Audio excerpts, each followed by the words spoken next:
क्या तुम्हें पता है नमाज असल में क्या है और ये तुम्हारे दिमाग पर क्या असर डालती है? क्या तुम जानते हो न्यूरोलॉजी नमाज को कैसे समझती है?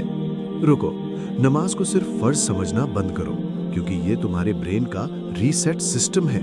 और अगर तुमने इसे सही तरीके से पढ़ लिया तो एक दिन तुम्हें अपनी नमाज में ही महराज महसूस होगी। अगर मैं तुमसे कहूं कि अल्लाह ने 5 वक्त की नमाज सिर्फ इबादत के लिए नहीं बल्कि तुम्हारे दिमाग को कंट्रोल करने के लिए रखी है, तो क्या तुम मानोगे?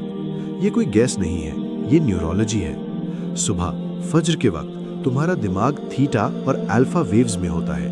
थीटा जहां तुम्हारा सबकॉन्शियस खुला होता है, अल्फा जहां तुम्हारा माइंड सबसे शांत होता है। यही वो वक्त है जब तुम अपने पूरे दिन को प्रोग्राम करते हो। दोपहर जब स्ट्रेस, ओवरथिंकिंग और डिस्ट्रैक्शंस तुम्हें घेर लेते हैं, तुम्हारा ब्रेन बीटा ओवरलोड में होता है।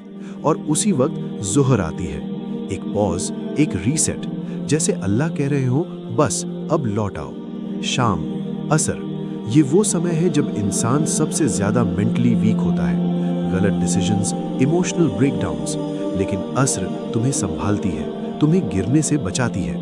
मगरिब, सूरज ढलता है और तुम्हें याद दिलाता है जैसे ये दिन खत्म हुआ वैसे ही एक दिन तुम भी खत्म हो जाओगे। ये नमाज तुम्हारी डायरेक्शन बदल देती है, दुनिया से आखिरत की तरफ। और इशा, जब तुम्हारा ब्रेन डेल्टा स्टेट में जा रहा होता है, डीप रेस्ट, डीप सबकॉन्शियस, ये वो वक्त है जब तुम्हारा पूरा सिस्टम रीसेट होता है और नमाज तुम्हारे अंदर की सारी गंदगी साफ कर देती है। और सुनो, जब तुम सजदा करते हो तुम जमीन के सबसे करीब होते हो, लेकिन उसी वक्त तुम अल्लाह के सबसे करीब होते हो। यही वजह है कि कहा गया है नमाज मोमिन की महराज है। और फिर आता है तहज्जुद, जब पूरी दुनिया सो रही होती है और तुम्हारा रब तुम्हें खुद बुला रहा होता है।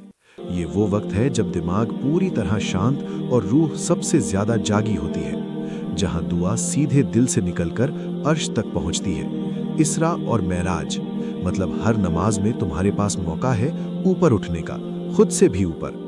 और असली बात सुनो, जब नमाज तुम्हारी आदत नहीं तुम्हारी रूटीन बन जाती है तो तुम्हारी रूह का कनेक्शन अल्लाह से इतना गहरा हो जाता है कि वो आसानी से टूटता नहीं।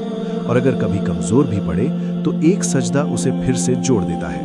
तो नमाज सिर्फ पढ़ो मत, उसे महसूस करो, क्योंकि ये सिर्फ इबादत नहीं, ये तुम्हारी रोज की महराज है।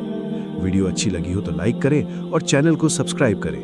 मिलते हैं अगले वीडियो में।